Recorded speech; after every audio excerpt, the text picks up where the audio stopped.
Hello everybody, it's Tom Seidner, the Lonely Gamer, and I thought I'd make this quick video. It's been about 24 hours since I received my copy of Shatterpoint. I spent several hours putting everything together, and I wanted to kind of talk to you about that from a board gamer's perspective. I am not a miniatures gamer. I am mostly a board gamer. I play some Warhammer games, some Games Workshop games, but I usually play their box games. And I'm going to tell you, I used to, think, oh, push fit, blah, blah, blah, that's for babies and everything. But let me tell you something. After putting together these figures, I have really grown to respect and love the Games Workshop push fit figures because they're so easy to put together. They're so well designed.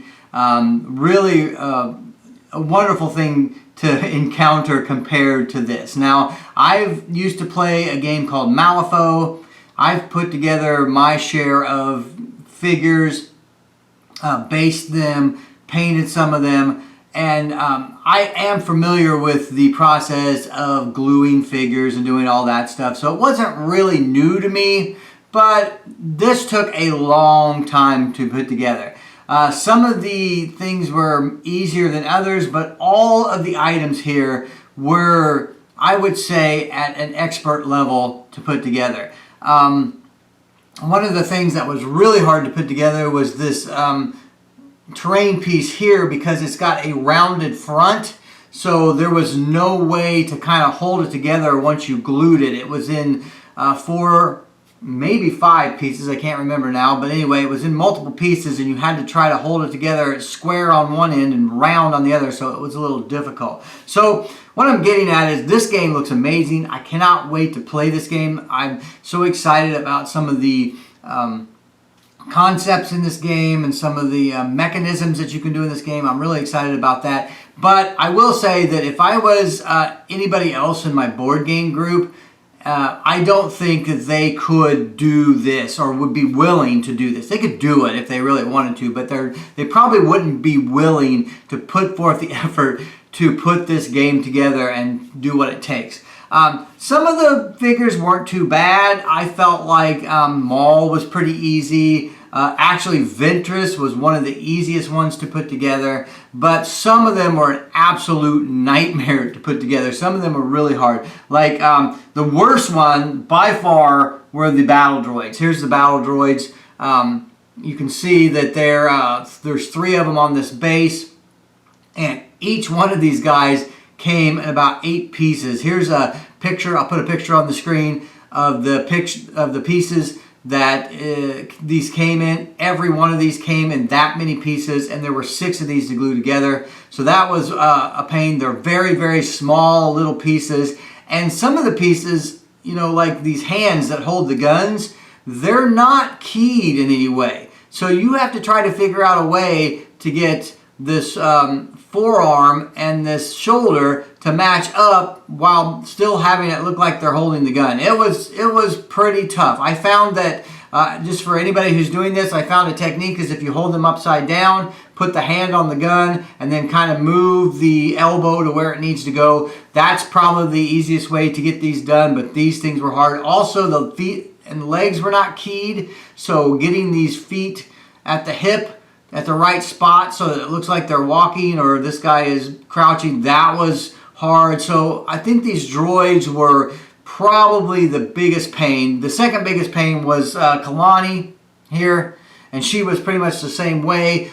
Nothing was keyed for the figure, so you had to try to kind of get the legs on there in a way that once you based it, it wasn't going to look like it's, tipped over really weird. You can notice that even mine, if you look at mine, you can see that she's kind of pointing forward. Well, there was no real way to know where it was going to end up once you glued those legs on. I ended up on her, I ended up gluing her legs to the base and then gluing the rest of her to that, and I still have a little bit of a lean there, but I'm happy with the way she turned out. But the problem is that was a very, very difficult build. So I would say this is definitely an expert level build. A couple other things I wish they would have done is you are required to glue a couple ladders together if you want the longer ladders to go all the way to the top. I wish they would have had some kind of a pinning mechanism between them to allow you to stick them together. These just were flat, and I'm afraid that over time they may break loose from the glue. I don't know how well they're going to hold up, but we'll find out in gameplay. The gantries, I wish inside the package they would have given you some recommended number of segments to put in the gantries. The gantries have to be glued together. So I went with 4 sections in this gantry. Well, 6 if you count the ends. I went with 3 sections, 1 middle and 2 ends on this one. I went with 1 section here, and I think I went with 1 section here. I think this one has 2 sections. So anyway, I went with a kind of a weird gantry, but I wanted a really long gantry for the game so that you had some unobstructed ways to go underneath when you're playing. The game also comes with these pylons here that go on the gantries. They don't work all that well. They're kind of made to be glued on there. I didn't want to glue them because I wanted to be able to put them in a box and not take up the space that a piece with the pylons or the supports glued on there would take. So I've just got them sitting under there, but if you move it at all, they fall out. I wish they would have kind of made those so they clipped on to the gantry, maybe come up over the top and clipped on or something. So I wish they would have gone with that. I will say that these terrain items here, they're beautiful and really nice. I put the antenna array on this one. I did not on this one. They gave you options for how you wanted to do it, so I did the one and not the other. But I will say that they are a little weird. They're a little top heavy because of the way it kind of sticks out back here. You could have put it forward and made it a little more central lined, but I was afraid that it'd be hard to get the figures on and up and everything, so I kind of went with what they recommended and put it like this. But it is a little top heavy, and if you didn't have it hooked to a gantry, it may fall over on you during the game. You may want to put some weight in the bottom if possible to kind of keep that from happening. One thing I will say is that there are no instructions in the book to build any of these figures. So nowhere in the box is there a little piece of paper that says this is how you build the figures. You have to go online and look up the build instructions. So I just took my Android tablet, I put it on the table, I pulled up the instructions for building all of this stuff, and then I was able to swipe through the different pages, putting everything together as showed in the instructions. I could not have put these together without the instructions, so I'm not sure why Atomic Mass Games didn't include at least an instruction sheet in the box. Other than that, I'm really happy with the way everything has turned out. As you can see, I have my models all put together. I have some of my models primed in black, and I have some of my models primed in white, depending on the color scheme that I'm going to try to paint them. I'm going to try a new painting technique that I learned with these black models, especially the ones with white armor. I think it's called hack slash or something like that, where you prime them in black and then you do a dry brush of white over the top of them, and then you paint your details. So I'm going to give that a shot. Some of these ones that I primed in white are going to be lighter colors, and I thought it'd be harder for them to come through and look vibrant if it was primed on black, so I went ahead and did that. All in all, really nice. It did come with a couple range rulers. One of these is your advance and one of these is your dash. It did not have any explanation of how these went together. They were in 2 parts. So I assume that they went together where the same size links snapped into each other, and then in the book I did finally see some demonstrations of moving and notice that I did have these together right, but there were no instructions online or in the box on how to put these together. So if you get this and you need to put these together, this is how they go together. You get a bunch of rulers. These things look really nice. You get a bunch of dice, which I've heard online that you probably need to buy some more dice because I think some units roll more dice than what the game comes with. Comes with the struggle track, which is really cool, and all the tokens for that. A lot of push-out tokens. Some of them are double-sided, so you do have to know what's on the other side if you have them in a pile, so that you know, like, you know, this is on the other side of that, so if I need that and I can only see the disarm, then, you know, I know this is on the other side. So the damage tokens look really good. All the tokens look really good. The token board was a little thinner than some games, but I felt like once they were punched out that the tokens were good. The card stock is really nice. I haven't checked yet, but I think these are probably tarot-sized cards. I have some tarot-sized sleeves, so I'm going to try to see if these will fit in those. I'll let you know in another video if they do. All of these cards are the same size, so all the cards are the same size, this tarot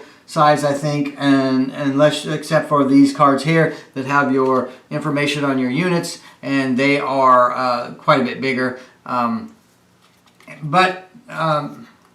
If you want to sleeve these are not going to get shuffled ever, so I don't know. I don't usually sleeve things that don't get shuffled a lot, but these will get shuffled all the time because they're going to be your activation cards, and so you might want to sleeve these. And so, like I said, I'll let you know in another video if these are tarot size cards. If I get the tarot size sleeves out and I put them in there and they fit, I'll put it in the comments below. So, other than that, I just wanted to make this follow-up on you know, where I'm at after 24 hours. After 24 hours, the game is 100% playable. I don't have anything painted, but I do have it all set up. Everything's put together. Everything's glued. I did use almost an entire bottle of glue putting all this together. This is a lot of stuff to put together. I think it took me probably about 9 hours to put all of this stuff together. So it is a very intense activity. I enjoy it. Other than these battle droids and this robot Kalani, I enjoyed it. I did have a few cuss words when it came to these things because these things were a nightmare.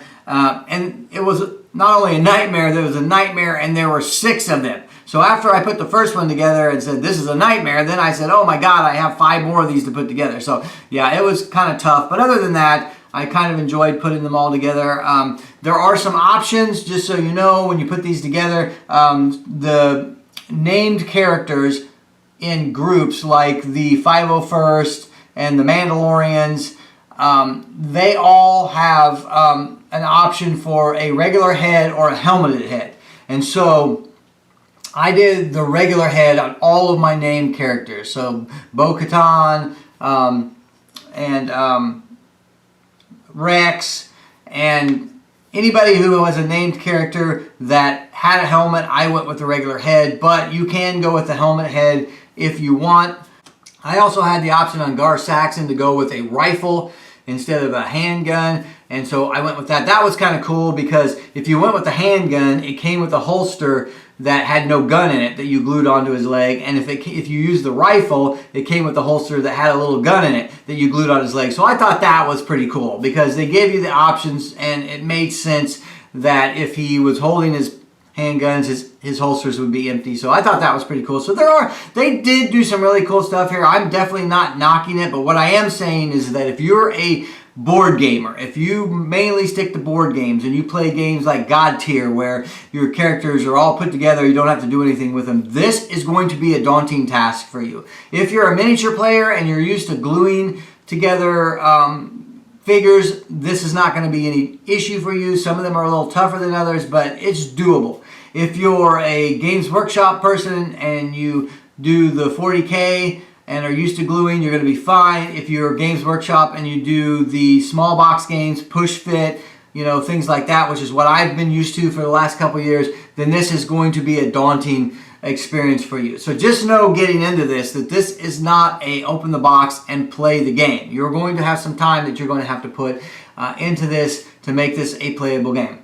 Other than that, I really enjoyed this. I hope you guys enjoyed this video. If you guys have any questions about anything that I did while putting this together or priming or anything else, please put that in the comments below. If you have any comments in general you'd just like to make, put those in the comments below. Please like and subscribe if you like these videos. And I will put out some more videos hopefully soon that'll show you some of my paint jobs and maybe even me playing the game. I'm going to have to play it by myself because I have not found anybody to play it with. But I can play this game by myself. There's not a lot of hidden tactics that you have to do to play this game. So I think I can play a game by myself and record it. So I think I'll do that. And I'll try to get that video out there. So there's going to be some more Shatterpoint content coming. So if you're into Shatterpoint, like and subscribe, and hit the notification bell, and it'll notify you when I make more content. Other than that, that's it. I'll be back with another video soon, and I'll see you guys later.